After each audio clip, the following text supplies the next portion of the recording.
രാഷ്ട്രീയമായും നിയമപരമായും ഏറെ വിവാദങ്ങൾക്ക് വഴിവെച്ച സംഭവമാണ് തലശ്ശേരി ഫസൽ വധക്കേസ്. CPM നേതാക്കളായ കാരായി രാജനും കാരായി ചന്ദ്രശേഖരനും പ്രതികളായി എന്നതാണ് കേസിന്റെ രാഷ്ട്രീയ പ്രാധാന്യമെങ്കിൽ 10 വർഷത്തിന് ശേഷവും തുടരുന്ന നിയമ പോരാട്ടവും കുറ്റപത്രം സമർപ്പിക്കപ്പെട്ട ശേഷം നടന്ന നിർണായകമായ മൊഴിയുമാണ് ഈ കേസിനെ ചർച്ചകളിൽ സജീവമാക്കുന്നത്.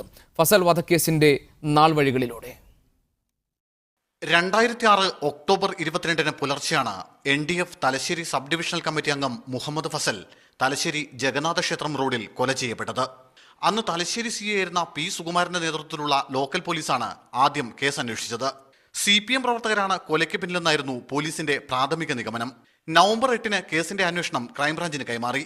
ക്രൈംബ്രാഞ്ച് SP TK രാജ്മോഹന്റെ മേൽനോട്ടത്തിൽ DYSP P. സാലിയാണ് കേസ് തുടർന്ന് അന്വേഷിച്ചത്. 2007 ഏപ്രിൽ 11 കൊടിസുനി അടക്കം 3 CPM പ്രവർത്തകരെ ക്രൈംബ്രാഞ്ച് അറസ്റ്റ് ചെയ്തു. എന്നാൽ കേസിൽ യഥാർത്ഥ പ്രതികളല്ല അറസ്റ്റിലായതെന്ന് ആരോപിച്ച് ഫസലിന്റെ ഭാര്യ CH മറിയുമ്മ ഹൈക്കോടതിയിൽ നൽകിയ ഹർജിയിൽ 2008 ഫെബ്രുവരി 14 കേസിന്റെ അന്വേഷണം കോടതി CBIക്ക് വിട്ടു. ലോക്കൽ പോലീസും ക്രൈംബ്രാഞ്ചും കണ്ടെത്തിയ നിഗമനങ്ങൾ ശരിവെക്കുന്നതായിരുന്നു CBIയുടെ അന്വേഷണ റിപ്പോർട്ട്.